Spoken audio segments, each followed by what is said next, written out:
my purpose is change the life of the rural communities. I know the, the reality in the territories. In Colombia, the 1% of the people have maybe 90% of the land. The European Union Deforestation Regulations. So what is being done in terms of innovations in training and in traceability to help farmers comply with these new regulations? 98% of the small farmers have a smartphone. And it's very interesting because 90% of these small farmers use WhatsApp. Yeah. And WhatsApp is an excellent tool for develop a training program, develop traceability programs.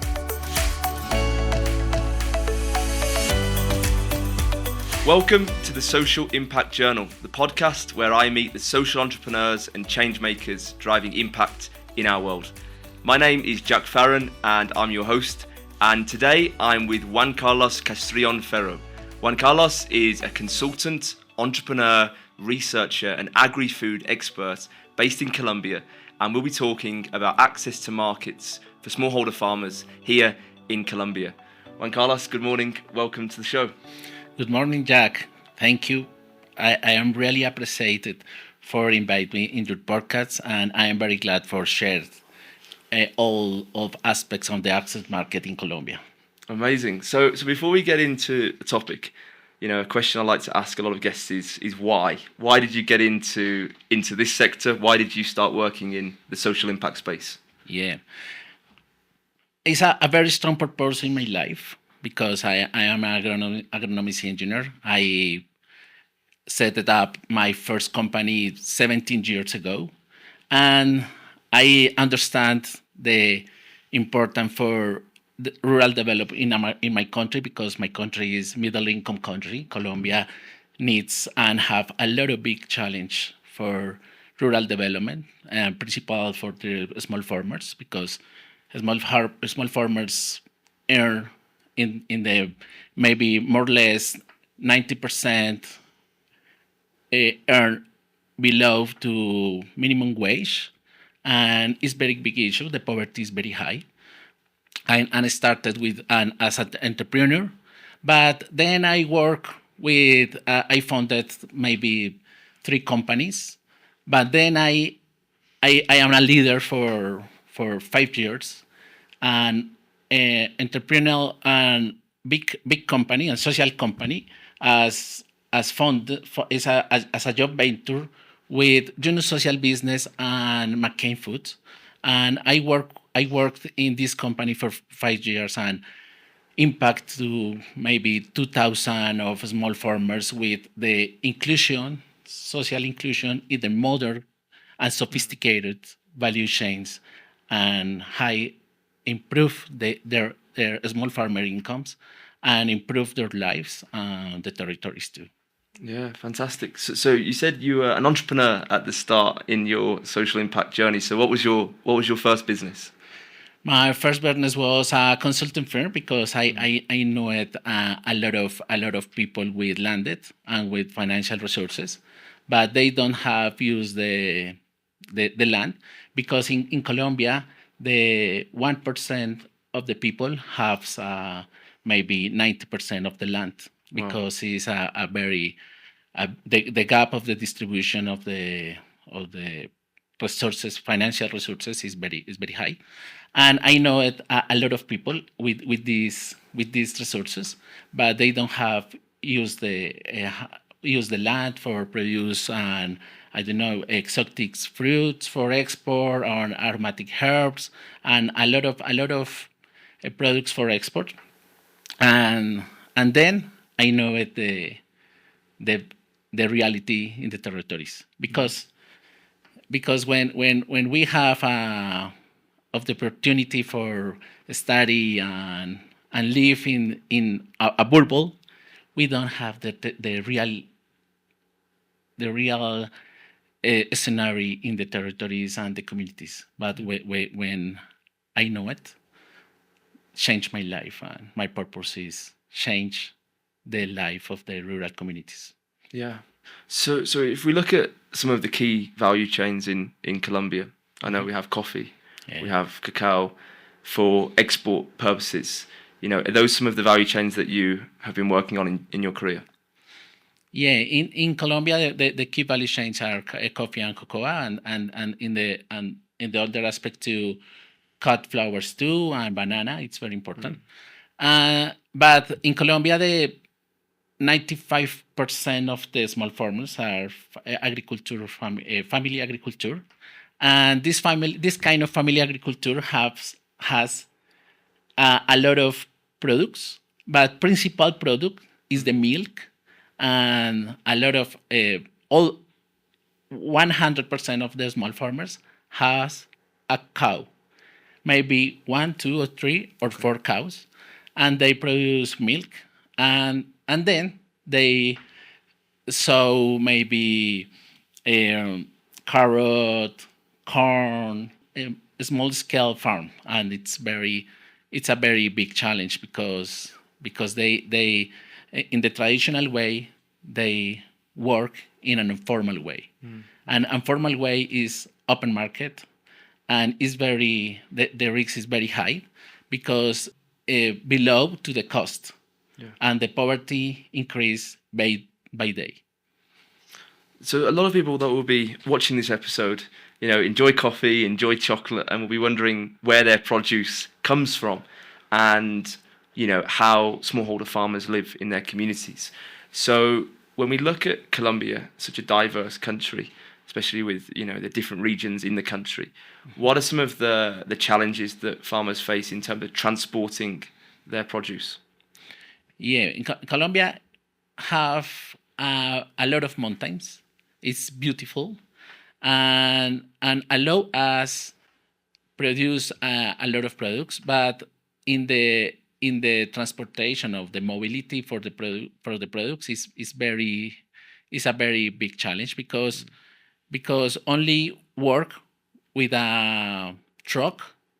We don't have train. We don't have a river mobility, and it's awesome because the truck or the because the truck is very high cost. Is very high cost, and for that reason, the cost of the products in Colombia, of the part or the share of the cost in the transportation of the logistic is very high. Maybe 40% of the cost is in transportation, and it's a big challenge. And these small farmers are agriculture farmers, and they pay a lot for the transportation. And in Colombia works with big companies, buy the product and consolidate and then sell for big distributor for wholesalers in Europe, wholesalers in United States, but the agriculture farmer don't don't get always a fair price. Yeah. For that reason, it's important the fair price and fair trade certifications because fair trade certification allow guarantee the consumer, the small farmer and the family agriculture is impact with this product. Yeah. So it would be good to understand like the full journey from the farm, transporting the goods all the way to, let's say, the UK. So which kind of stakeholders are involved in that journey? Yeah, the small farmers produce the fresh produce, the fresh product, but we have a, medium companies for buy for this agriculture for this small farmer, and then they sell for the wholesaler in the United States on Europe. But other important thing is the three-part audits firm because they produce needs guarantee to the market and fair trade, for example, or other claims. For example, at this moment, it's very important a gluten-free claim, for example, or organic claim too. And for the market Europe for this year, is very important. Don't deforestation guarantee with the cocoa and coffee is very important guarantee this, and these firms is a very important stakeholder. But on the other hand, the financial mechanisms with it's very important too, because these certifications are very the cost is high for these small farmers, and for that reason it's important international cooperation. For example, in Colombia works a lot USAID. It's a United States cooperation, and an European cooperation fund a lot of programs in Colombia for close these gaps for small farmers gets the certification. Yeah. So you just mentioned there about the European Union Deforestation Regulations, which is where it needs to be proven that actually the produce that is being consumed by European, by European consumers is from a zero deforestation area. What are the challenges facing smallholder farmers in coffee and cocoa in Colombia right now to be able to comply with those regulations? Yeah, I think the challenge is a lot of these small farmers don't have, for example, digital literacy. The education gap is very high. These people maybe sometimes don't have use a computer, turn off a computer. It's a very high digital literacy, and the average age maybe is 60 years old. Is elderly people, and in the first step it's very difficult give a new technical ways, a new practices. It's very difficult, and for that reason the training and the education is a very important for this population. It's very difficult new traceability systems, but the market needs, and the market in European market needs, but the challenge for these small farmers is very difficult, and for this kind of certification is very important for the planet, but but increase the gap for these small farmers. Yeah. And you mentioned about the knowledge gaps around digital literacy, but from your experience working with smallholder farmers, engaging with communities, something like this new European regulation, what is their thoughts about the regulation and how they can adapt to that? Yeah, they need traceability. They need manage and knowledge and manage the information. And for this reason, it's very important give them tools and give the innovation systems. But I think the gap of the training maybe is 8 years or 9 years. In average, these small farmers or these families receive for the government or receive for the state, Colombian state, maybe 5 years of education. 5 years. And for example, you have or me have maybe 20 years in education. But the difference for the education received is very high, and don't allow adopt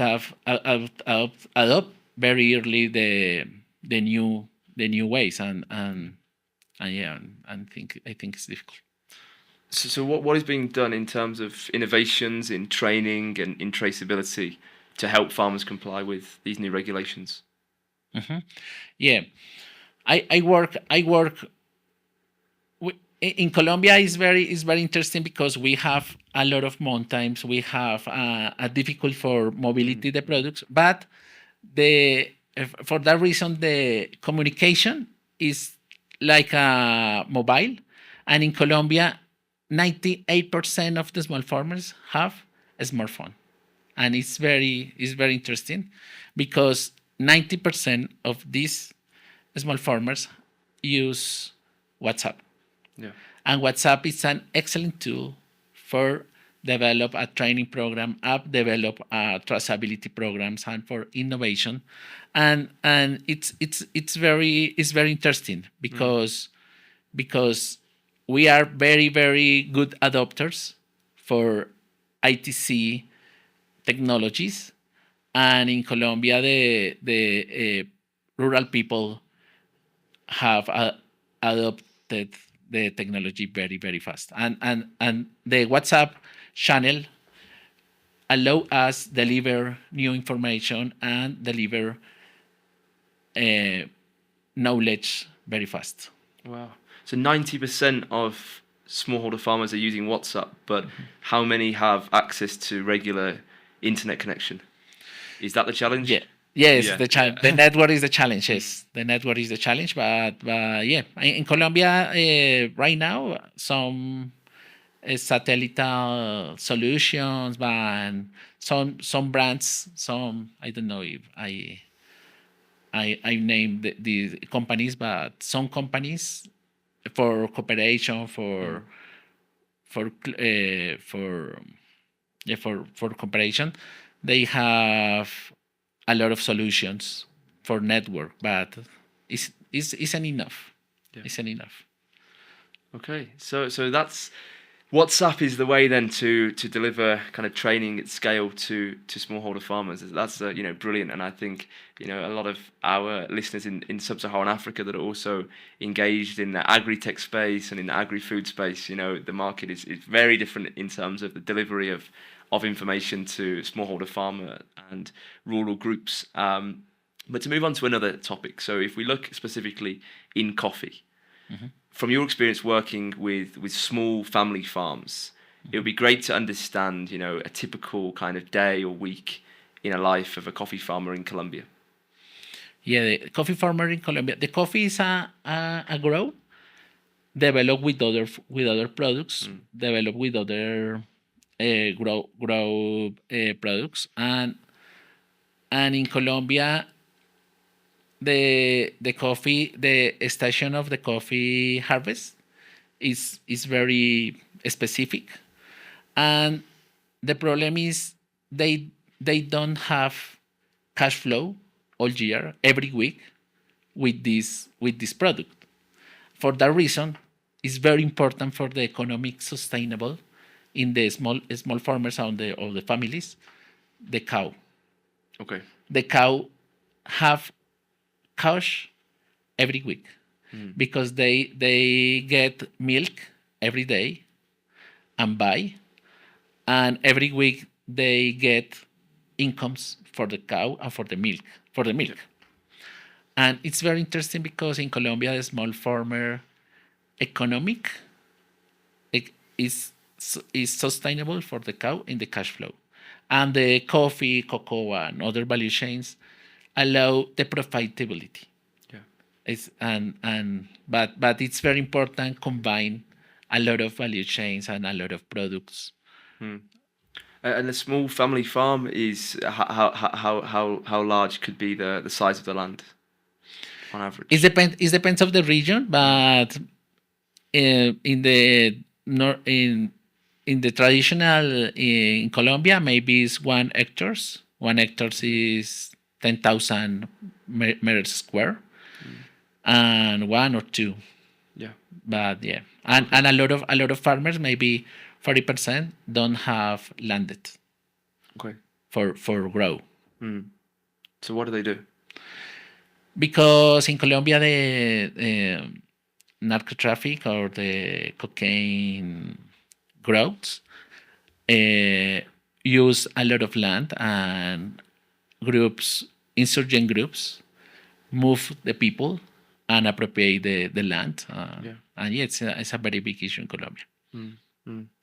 Okay, so looking ahead at especially in coffee and cocoa in the next few years, what trends do you see in terms of innovation that is needed for delivery of services and extension to smallholder farmers in Colombia?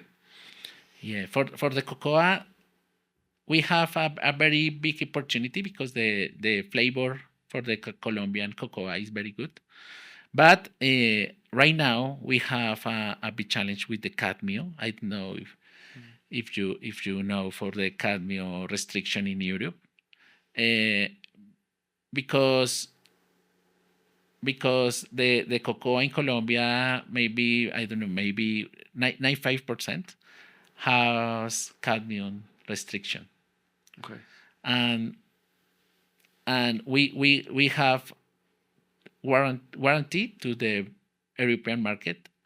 Don't have cadmium in the cocoa, but it's very difficult. But this challenge is maybe for 2 years ago, and is new. But I think it's very important build innovation way for solution this challenge. And biotechnology at this moment, biotechnology is very good. Is very good approach for solution this challenge. And the other is designed products with high value added approach. For example, cocoa with the social brand in the for the consumer for the customer final of the value chain approach, and I think it's very important. And in Colombia right now we have maybe five brands with this approach, and I think it's very important. For example, in coffee, this year, a new brand may be created, grow up a lot in the e-commerce way in the United States, and buy the final product until consumer with the final product, and don't use wholesalers and don't use.